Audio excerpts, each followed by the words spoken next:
날씨가 슬슬 따뜻해지고 여름이 다가오면서 이제 캐나다 워홀로 출국하시는 분들이 점점 많아질 것 같은데요. 그래서 오늘은 캐나다 워홀 초기 정착 비용에 대해서 이야기해보려고 합니다.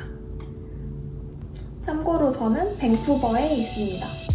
이 다이어리에 비용을 다 적어왔어요. 이걸 보면서 한번 이야기해보도록 하겠습니다. 먼저 초기 정착 비용은 출국 전 비용이랑 출국 이후 비용으로 나눌 수 있는데요. 제가 출국 전에 사용한 비용은 먼저 신체 검사를 받아야겠죠? 신체 검사 비용이 22만 950원이 들었어요. 근데 신체 검사는 서울 아니면 부산에서만 받을 수 있는데 저는 지방에 살아서 그 병원까지 이동하는 기차 비용도 9만 원 정도 추가로 들었습니다. 그리고 신체 검사를 다 받고 나서 바이오메트리스를 포함한 비자 결제 비용이 캐나다 달러로 357달러가 들었어요.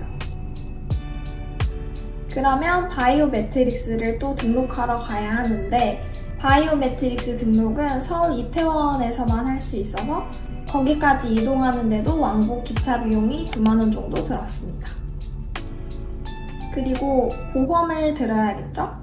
저는 현대해상 장기 체류보험이었나? 그걸 1년 정도만 먼저 들어서 비용은 39만 3,357원이 들었습니다.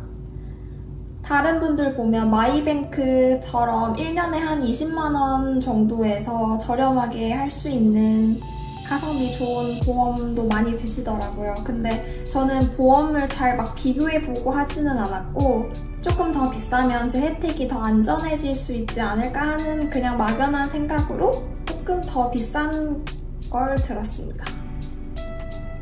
그리고 비행기는 대한항공 홈페이지에서 예매를 했고요. 혹시 모르는 그런 리스크를 감수하고 싶지 않아서 대한항공 홈페이지에서 구매를 했고 비용은 99만 6천 원이 들었습니다. 이외에도 저는 시력이 안 좋아서 일회용 콘택트 렌즈를 착용하는데 10개월치만 미리 사서 27만 원 정도가 들었고요. 캐리어가 마땅하지 않아가지고 그냥 쿠팡에서 저렴한 거 하나 사고 그리고 출국할 때 맸던 그 귀여운 백팩도 하나 사서 20만 1,400원이 들었습니다. 또 다이소에서 필요한 거 이것저것 하는데 26,500원이 들었고 다들 기초 화장품을 꼭 챙겨와야 한다고 해서 올리브영에서 34만 3천원 정도를 사용했어요. 근데 제가 출국하기 전에는 몰랐는데 진짜 와서 보니까 한국에서의 2~3배 정도 가격이어가지고 저는 화장품은 되도록이면 많이 챙겨오는 것을 추천드립니다. 자리가 있다면. 옷도 조금 사서 37만 1,890원이 들었고 상비약을 47,200원어치 구매해왔습니다. 그리고 단기 숙소 렌트 디파짓을 원화로 집주인분한테 송금을 해드려서 20만 원이 들었습니다. 그리고 출국날 공항까지 가는 버스를 49,400원을 주고 탔습니다. 그래서 제가 사용한 출국 전 비용은 365만 6,757원입니다. 많이 들었죠? 이번에는 캐나다에 도착하고 나서 정착 비용에 대해서 말씀드리려고 합니다.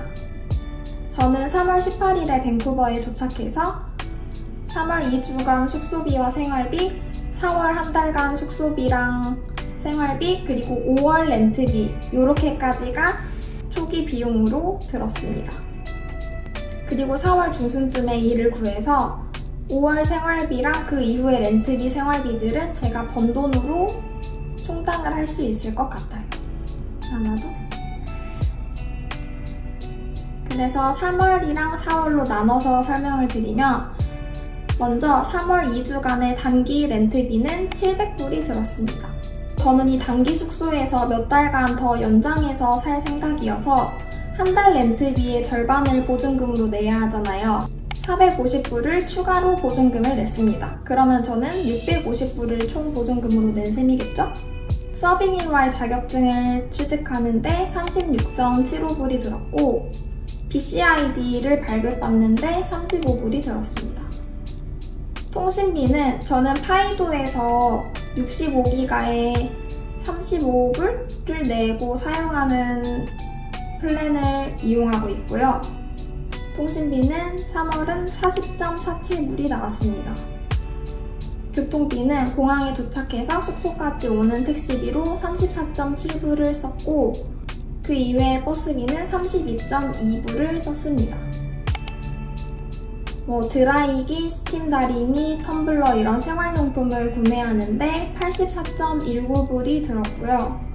영양제를 사 먹어서 72.68불이 들었고 저희 집이 세탁기가 없어서 세탁카드를 구매하고 충전해서 쓰는 방식이라서 23불이 들었어요. 식비로는 181.92불이 들었고 여기서 제가 말씀드리는 식비는 장을 본 비용이에요. 그리고 외식비는 92.82불이 들었습니다. 외식비에는 그냥 제가 밖에서 팁을 내면서 밥을 사 먹은 거 그리고 맥주 한 잔 마신 거 이런 것들을 포함한 금액입니다. 그리고 카페 비용은 26.2불이 들었어요. 마지막으로 매달 말일에 다음 달 렌트비를 미리 내야 하거든요. 그래서 1,300불이 들었습니다. 이렇게 해서 3월 총 비용은 3,054.96불이 들었습니다. 집에 대해서 말씀을 드리자면 저는 다운타운에 있는 원베드 원베스의 콘도에서 세컨룸을 사용하고 있고요. 한 명의 룸메랑 같이 지내고 있고 그 룸메는 거실을 막아서 방으로 만든 거실룸에 살고 있어요. 근데 제가 이 집이 리노베이션이 되고 나서 처음으로 입주한 사람이어서 집은 되게 깨끗하고 정말 새 집에 들어온 느낌이고요. 주인 아주머니께서 너무 잘 챙겨주셔서 만족하고 있습니다.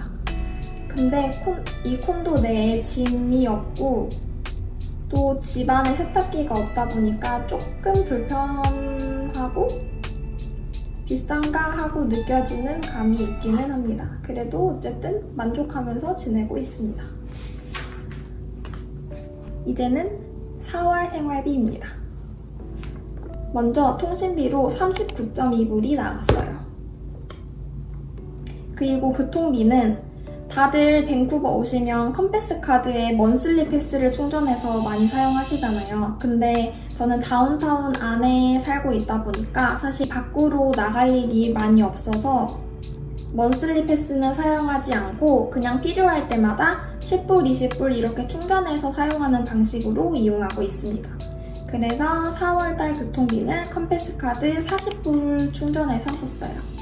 그래서 교통비는 40불이 들었고 식비는 이것도 마찬가지로 장보기 비용인 식비는 181.76불 외식비는 314.40불이 나왔는데 외식비에 대해서 조금 말씀을 드리자면 이 중에서 한 120불 정도는 그냥 정말 제가 맥주가 너무 마시고 싶고 제가 치킨이 너무 먹고 싶고 이럴 때 혼자 먹기는 싫으니까 친구를 불러가지고 그냥 뭔가 친구의 그 시간에 대한 보상으로 제가 사준 거여가지고 그 120불 정도는 빼고 생각해도 되지 않나 하는 마음이 있기는 한데 그렇습니다. 어쨌든 314.4불이 들었고요. 카페 비용은 91.41불 그리고 기타 비용으로 제가 일을 시작해서 일할 때 입어야 하는 옷이랑 신발을 사는데 171.92불 또 로또를 한번 산 적이 있어요. 꽝이었지만 그래서 로또 10불 그리고 스탠리파크에서 자전거를 대여해서 타서 18.9불이 들었습니다. 5월 렌트비로 1,300불이 나갔습니다. 이렇게 저의 4월 생활비는 2,168.6불이 들었습니다. 저는 친구가 없어요. 그래가지고 사실 외식하고 밖에서 놀 일이 많지는 않아서 제가 사용한 금액이 막 많이 쓴 금액은 아닌 것 같아요. 오히려 조금 보통 사람들보다 덜 쓰지 않았을까 하는 저의 개인적인 생각이고, 그래서 비용을 총 정리해보자면 출국 전 비용 365만 6,757원, 3월 2주간 생활비 3,054.96불, 4월 생활비는 2,168.6불 이렇게 들었고요. 저는 환율이 조금 비쌀 때 환전을 계속해서 1,030원으로 환율을 계산해서 해보겠습니다.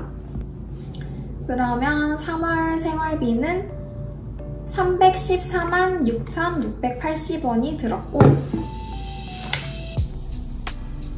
4월 생활비는 223만 3,658원이 들었네요. 그래서 총 비용을 합쳐보면 902만 3,325원입니다. 장난 아니죠? 그래서 캐나다 워홀 가려면 1,000만 원이 필요하다 라는 말은 사실인 것 같고요.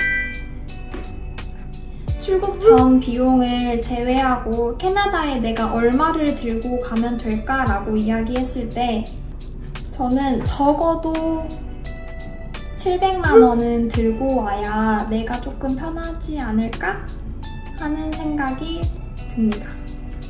아니요, 사실 700만 원으로도 막 내 마음이 편하고 그러지는 못할 것 같아요. 그래도 700만 원 정도면 자리 잡는 데에는, 자리 잡을 때까지는 괜찮다.